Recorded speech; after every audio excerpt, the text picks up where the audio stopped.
오늘은 마지막으로 깡통을 차고 빌어먹어도 지옥만은 가지 마라. 이 말씀을 책을 읽으면서 오늘 끝마무리 하겠습니다. 깡통을 차고 빌어먹어도 지옥만은 가지 마라. 이것이 바로 이 책의 제목입니다. 이것은 내가 영적 체험을 하고 돌아온 후 우리 집 가훈이 되었습니다. 이승과 저승은 먼 것 같지만 결코 먼 거리가 아닙니다. 오늘 밤 사람들이 잠을 자지만 내일 아침에 다시 일어난다는 보장이 없습니다. 즉 일어나지 못하는 사람들은 저 세상으로 이미 발걸음을 옮긴 것입니다. 지금 우리 인류가 약 68억 명 정도 되는데 그보다 더 많은 사람들이 저 세상에 있다. 나도 예전에 예수를 믿기 전에는 사후 세계를 믿지 않았고 사람이 죽으면 그것으로 끝나는 줄 알았습니다. 그런데 예수를 믿고 보니 그게 아니었습니다. 저 세상은 분명히 있는 것이다. 악인이 음부로 돌아가며 하나님을 잊어버린 모든 열방이 그리하리로다. 사망의 줄이 나를 두르고 음부의 고통이 내게 미치므로 내가 환난과 슬픔을 만났을 때에 저가 음부에서 고통 중에 눈을 들어 멀리 아브라함과 그의 품에 있는 나사로를 보고 마땅히 두려워할 자를 내가 너희에게 보이리니 곧 죽인 후에 지옥에 던져 넣는 권세 있는 그들을 두려워하라. 그를 두려워하라. 내가 참으로 너희에게 이르노니 그를 두려워하라. 누가복음 12장 5절 말씀입니다. 예수를 믿고 천국 가세요 라고 전도하면 그 말을 우습게 여기고 비웃는 사람들을 만나게 되고, 또 어떤 이들은 또 시끄럽게 하네, 조용하세요, 전세 냈어요? 라며 갖은 핍박을 일삼는다. 나는 듣든 안 듣든 주님의 지상 명령이기 때문에 안타까운 심정으로 이웃에게 전도를 합니다. 그리고 나는 요즘 기독교 세계 속에서 이상한 것을 발견하고 있다. 즉, 이 땅을 천국이라고 생각하는 사람들이 많다는 것이다. 큰 돈을 번 기독교 사업가들, 그리고 돈 많은 목사님들이 세상 사람보다 더 많은 욕심을 부리고 더 많이 가지려 하고 이 땅이 천국인 것처럼 마냥 누리고 산다는 사실이다. 정말 내세가 있다고 믿는 기독교인이라면 이렇게 살 수가 없다. 왜냐하면 전도를 위하여 드려야 하고 불쌍한 사람을 위하여 구제해야 하기 때문에 소유가 있을 수 없다고 본다. 예수님 당시 부자 청년이 주님을 따라 그의 전생애를 바치려고 찾아왔다. 그때 예수님은 이렇게 말씀하셨다. 예수께서 가라사대 내가 온전하고자 할진대 가서 내 소유를 팔아 가난한 자들을 주라. 그리하면 하늘에서 보화가 내게 있으리라.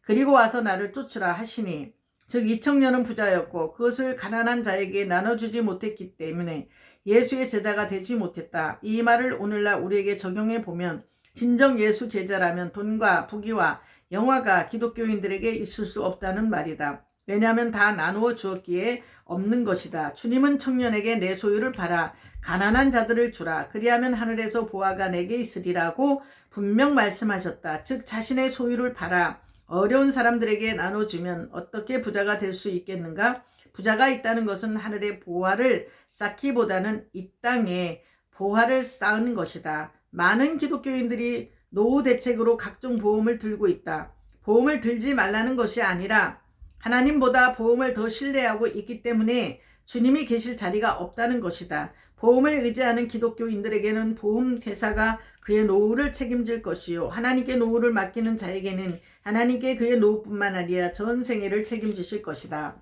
나는 젊은 날부터 지금까지 평생 동안 농사만 지어 하나님께 다 드렸기에 가진 것이 없다. 내 돈으로 양복을 사입어 본 적이 없고 내 이름으로 된 통장 하나 없다. 말하자면 정말 거지이다. 그러나 나는 거지라도 좋고 깡통을 차고 빌어먹어도 좋다. 다만 지옥만은 갈 수 없다. 나뿐만 아니라 우리 가족 모두가 거지가 된다 할지라도 천국은 꼭 가야만 한다. 나사로라 이름한 한 거지가 헌대를 앓으며 그 부자의 대문에 누워 부자의 상에서 떨어지는 것으로 배불리려 하매 심지어 개들이 와서 그 헌대를 핥더라. 이에 그 거지가 죽어 천사들에게 받들려 아브라함의 품에 들어가고 부자도 죽어 장사되매, 내가 이 책을 통해 바라는 것 중 하나가 바로 나처럼 모든 재산을 드리고 깡통을 차고 예수님의 뒤를 따르는 제자들이 많이 나오는 것이다. 아마 주님도 여러분을 기다리고 계실 것이다. 지체하면 안 된다. 자기의 생명을 사랑하는 자는 잃어버릴 것이요, 이 세상에서 자기의 생명을 미워하는 자는 영생하도록 보전하리라. 요한복음 12장 25절 말씀입니다. 마치는 글.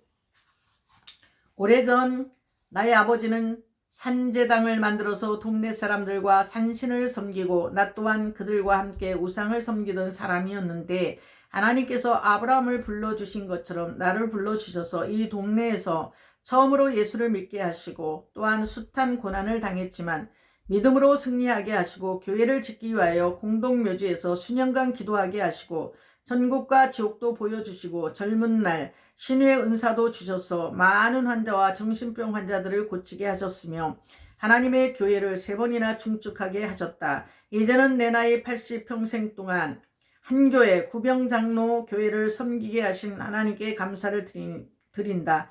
이 교회를 통하여 많은 신앙인들을 배출하였고 또 훌륭한 주님의 종들을 배출하여 세계 만방의 그리스도의 복음을 지금 전파하고 있다. 처음에 내가 예수 믿을 때는 이 동네 대부분의 사람들이 산신을 섬겼는데 이제는 80%가 복음화되었다. 지금은 도시 교회에 부럽지 않을 정도로 아름다운 교회로 변모했다. 이제 동네 사람들이 산신 대신 살아계신 하나님을 믿고 있고 멀리서도 구병교회를 찾아와서 하나님께 영광 돌리는 모습을 볼 때 이 어찌 감사치 않으리요. 눈물로 씨를 뿌리는 자는 기쁨으로 단을 거둔다고 하셨는데 내 죽기 전에 가을 농부의 추수의 기쁨을 맛보니 한없는 그리스도의 희열을 느낍니다. 이제 나의 남은 인생의 날들을 알 수는 없으나 주님 부르시는 그날까지 진정한 그리스도인에 대해서 즉 썩은 한 알의 미랄이 되기를 원합니다. 할렐루야. 모든 영광 하나님께 올려드립니다. 지옥만은 가지 마라. 깡통을 차고 빌어먹어도 지옥만은 가지 마라. 이 책을 이제 마지막으로 읽어드렸습니다. 우연일까 산신을 섬기다 예수를 만나고 1년 안에 6자녀가 세상을 떠났었습니다. 가족 중 무당만 5이었던 김상호 장로님, 요만큼이나 파란만장한 그의 인생 이야기였습니다. 여러분들 오늘도 이렇게 부족한 제가 낭독해드린 이 책을 끝까지 경청해 주시고 들어주셔서 감사드립니다. 오늘도 행복하고 좋은 하루 되세요. 감사드립니다.